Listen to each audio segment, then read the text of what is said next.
जय ST वैदिक शेतकरी मित्र हो, प्रश्न तुमचे उत्तर आमचे या सदरामध्ये आपलं स्वागत आहे। महेश वाणी यांनी एक गमतीशीर कमेंट्स केलेली आहे। तुमचे खत RNPH वापरल्यावर रोग जास्त येतात। आमचे कॅमेरामॅन सुद्धा हसलेले आहे। मूळतः एसटी वैदिकची जी खतं आहे किंवा जे RNPH आहे किंवा LSQ आहे, हे सर्व जे काही उत्पादनं आहेत ही सर्व विषमुक्त आहेत, त्यामुळे यांचा रोगांशी कुठलाही संबंध नाही। तुम्ही असं म्हणताय की पाणी टाकल्यावर आग भडकते, ही गोष्ट शक्य आहे। कधी शक्य आहे की आग डोम फार मोठा आहे, थोडंसं पाणी शिंपडताय, तर अशा वेळेस त्या पाण्याची वाफ होऊन जाईल ती आग विझवण्याच्या ऐवजी। तुमच्याकडनं जे खत वापरलं जाते किंवा जे काही तुम्ही RNPH वापरलं जाते, याचं प्रमाण जर कमी पडलं तर तुमच्या पिकाची जी भूक आहे ती वाढलेली असते। ती भूक पूर्ण न झाल्यामुळे ते अचानक कमजोर होतं आणि रोगाला मित्रांनो, हा आपण लक्षात ठेवलं पाहिजे की आम्ही नेहमी एसटी वैदिक मध्ये एक सूत्र सांगतो, कमजोरीमुळे रोग येतो, रोगामुळे कमजोरी नाही येत। मग पहिला जो कमजोरीमुळे रोग येतो, कमजोरी कुठे आहे? मातीमध्ये आहे। कमजोरी कुठे आहे? पिकामध्ये आहे।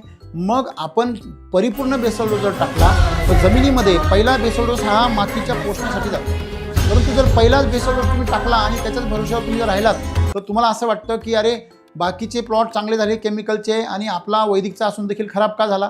कारण तुम्ही हे लक्षात ठेवलं पाहिजे सूत्र, पहिला बेसल डोस मातीला, दुसरा बेसल डोस हा पिकाला आणि तिसरा बेसल डोस हा तुमच्या प्रगतीला।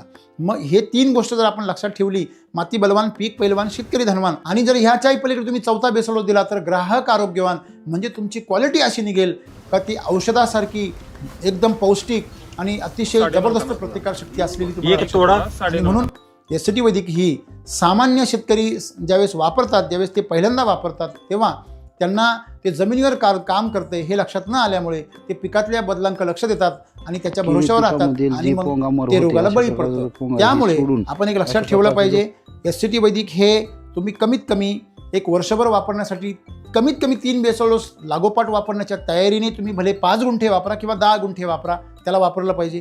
दुसरी गोष्ट, एसटी वैदिक अर्धवट वापरून किंवा बेसल डोस कमी करून तुम्हाला कधीही रिझल्ट भेटणार नाही। तुम्ही तुमचंही नुकसान करू नका अर्धवट वापरून आणि आमचीही बदनामी करू नका आणि गैरसमजही पसरू नका। म्हणून तुम्ही प्रॉपर योग्य मार्गदर्शन घ्या आणि प्रॉपर वेनी ते वापरा। विधिपथ्य साधना काय आहेत याचा योग्य पाठपुरावा करा, अभ्यास करा आणि त्याची अंमलबजावणी करा आणि एसटी वैदिकच्या उत्पादनांचा आनंद घ्या। धन्यवाद।